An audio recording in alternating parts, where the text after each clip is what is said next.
All right, gentlemen, welcome to yet another exciting episode of Groceries and Geopolitics. And a little bit of a twist today because I am not in my usual location.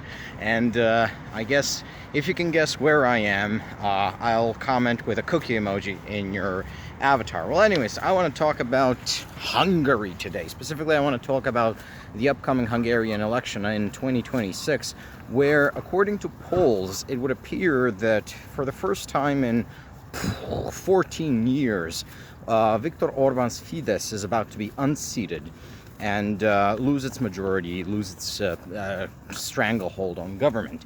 And the party that seeks to unseat them is TISA, and it's led by one Mr. Peter Magyar. Peter Magyar is, of course, a former member of Fidesz who, by his own, he claims to have left the party after, witnessing the corruption, the deep sort of dysfunction of Fidesz, and just basically just walked out in disgust and is now leading the resistance. We'll see how much of that is true. I'm generally very skeptical of these proclamations of, I'm defecting away from decadence, although, there might be some truth to that. But I am somewhat hopeful for Hungary precisely because the main challenger to the, pro-crime, pro-Russia, populist government there does not come from the center left, because I think we have enough data right now to say that the center left is not capable of resisting populist, pro-crime, pro-Russia, pro-China government. So, first of all, I think everyone understands what Viktor Orban's Fidesz is. He has this sort of nationalist, pro-European, pro-Hungarian rhetoric, but in reality he's prostituting his country to the Chinese.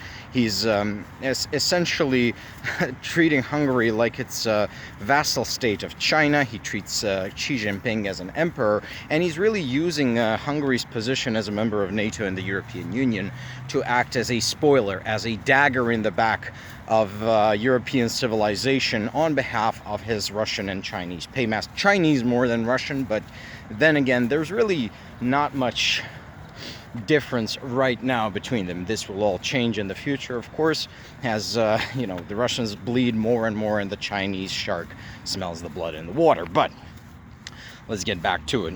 Also, Fidesz, this is a right-wing populist party, so you understand this is a very corrupt and criminal regime. They basically treat the Hungarian budget as their own personal piggy bank, including the European development funds, which keep pouring into the country for the betterment of the Hungarian nation and the Hungarian people. But these people are using it to line their pockets. The Hungarian healthcare system is collapsing. Maternity wards are crawling with cockroaches. This is supposed to be the pronatalism government in Hungary, but if you give birth in Hungary, there's a 50% chance that you die. Infant mortality is the highest in Europe. Birthing mothers also, they face a rather high degree of mortality in Hungary. And how do I know this? Well, I go to Hungary often, and I have Hungarian friends, including Hungarian friends who started families and went through the nightmare of just trying to have a baby in Hungary. Very, very pronatalist. Yeah, very pronatalist to have cockroaches crawling all over birthing mothers. Anyways, well, it is traditional at least. Well, I guess. So anyways, why am I hopeful for Peter Magyar? Because Peter Magyar, he does not come from the center left. As we have seen, whenever right-wing populists, so these pro-crime, pro-Russia, pro-China people, are unseated by a center leftist, the center leftist then does not do what is necessary to prevent these people from coming back. We saw that in 2020 when Joe Biden won the United States presidential election, and he won it by a lot, no matter what the MAGA delusionals tell you.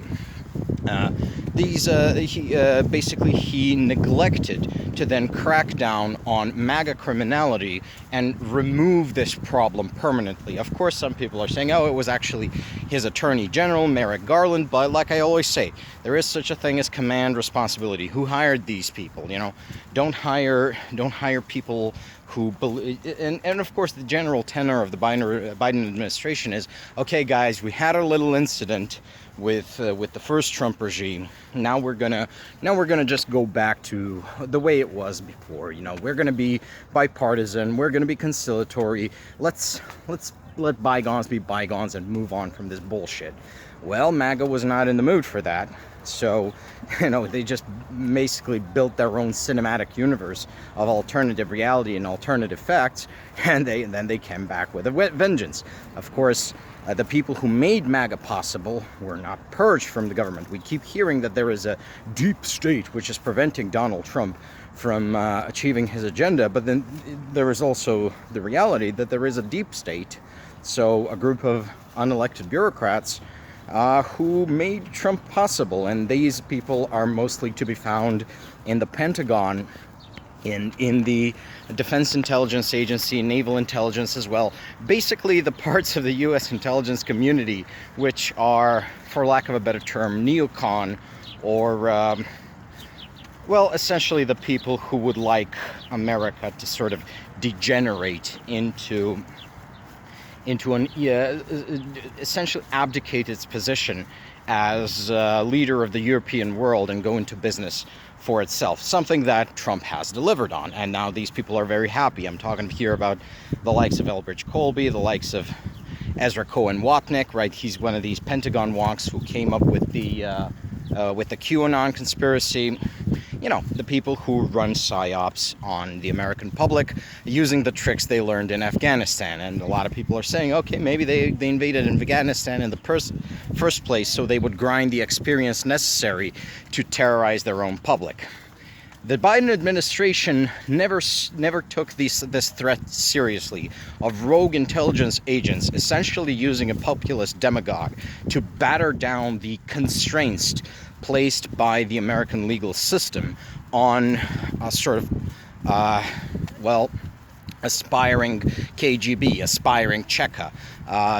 They attained, I guess, a sort of class consciousness, or realizing that, hey, actually we could do this. We could run PSYOPs on the American people and aggrandize ourselves and achieve our own anti-civilizational goals. This is, of course, very much related with the agenda of the greed goblins, where the goal is essentially to turn America into a feudalist, a third world shithole, which they can exploit ad infinitum. And Joe Biden did not crack down on that. He did not crack down on MAGA. He did not declare MAGA a terrorist organization, even though he was fully within his rights to do so, given the fact that these people invaded the Capitol and tried to storm it, tried to lynch Congress people. Now, you know, maybe that's morally difficult to condemn, but legally speaking, that is a crime. And here in Macedonia, well, I'm not in Macedonia right now, but I am Macedonian. In Macedonia, we had a similar situation in 2017, where we essentially brought down our little populist aspiring autocrat, Mr. Nikola Gruevski, right, in popular revolution. And we voted, so I would say with a degree of regret and shame, we voted the Social Democrats into power, mostly on the promise that they would crack down on the criminality of the Gruevski regime, just put a lot of people in prison, bust out the whole deep state, the network of bureaucrats which were infesting the institutions of government.